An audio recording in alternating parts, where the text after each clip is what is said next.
You can never whip these boys if you don't keep you and them separate. I found that out in Birmingham. You've got to keep the white and the black separate.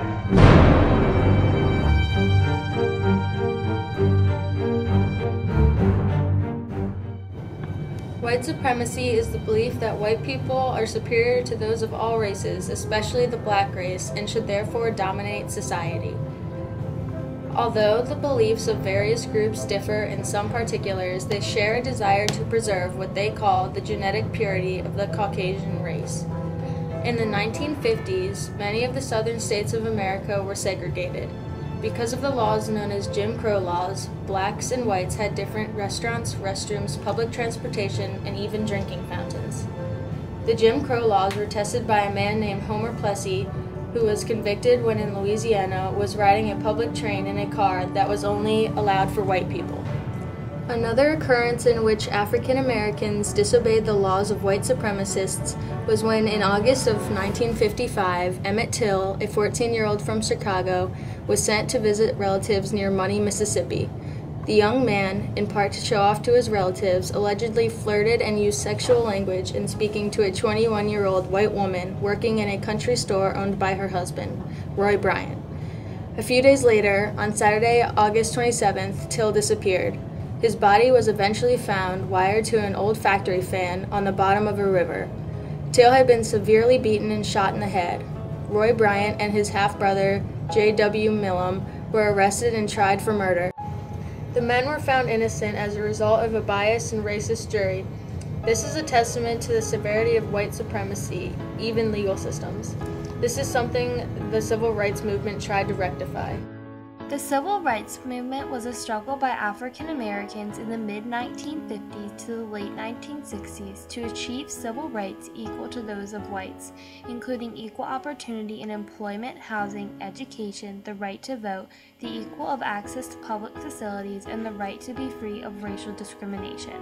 On February 1st, 1960, Joseph McNeil, Franklin McCain, David Richmond, and Cecil Blair Jr. walked into the F.W. Woolworth Company store in Greensboro, North Carolina, purchased some school supplies, and then went to the lunch counter and asked to be served, even though they knew they wouldn't because this lunch counter was segregated.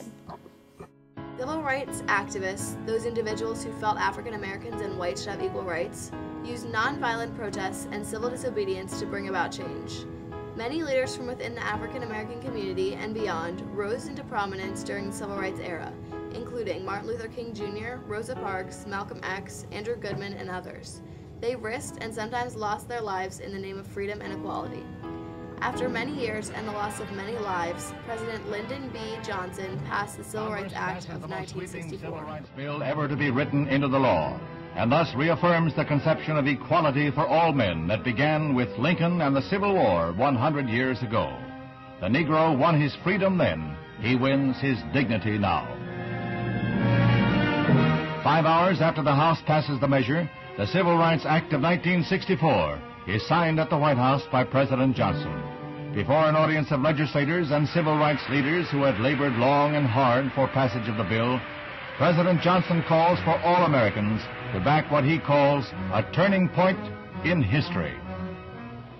We must not approach the observance and enforcement of this law in a vengeful spirit.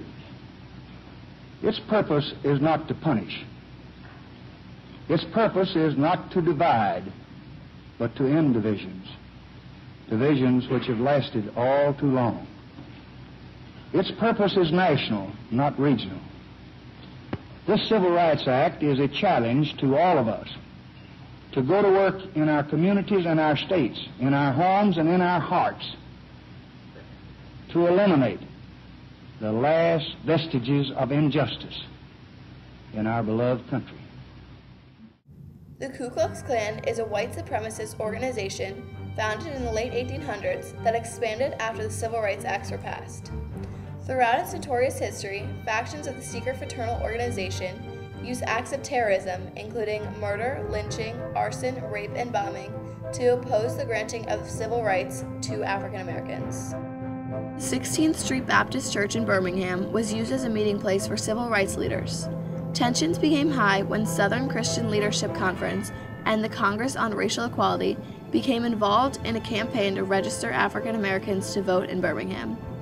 On Sunday, September 15, 1963, a white man was seen getting out of a car and placing a box under the steps of the 16th Street Baptist Church. Soon afterward, at 10:22 a.m., the bomb exploded, killing Denise McNair, Addie Mae Collins, Carol Robinson, and Cynthia Wesley, who had been attending Sunday school classes at the church. 23 other people were hurt by the blast. No one was initially arrested for this crime, although authorities suspected 4 white men within days of the outrage. Many other attempts to rid the African American race from society took place after the Civil Rights Acts were passed. The main goal of the white supremacists was not reached in that in the end, the whites and the blacks were created equal regardless of their actions. There's a man with a gun over there, telling me I got to beware. I think it's time we stop. Children, what's that sound? Everybody look what's going down.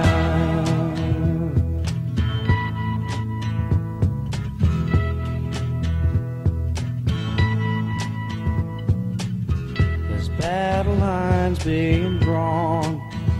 Nobody's right if everybody's wrong. Young people speaking their minds are getting so much resistance from behind. Time we stop. Hey, what's that sound? Everybody look what's going down.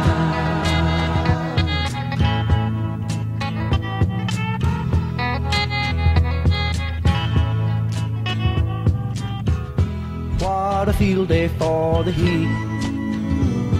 1,000 people in the street, singing songs and carrying signs, mostly say hooray for our side.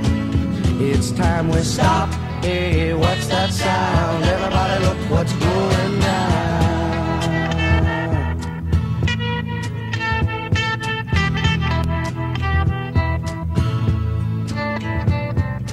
Paranoia strikes deep into your life, it will creep. It starts when you're always afraid.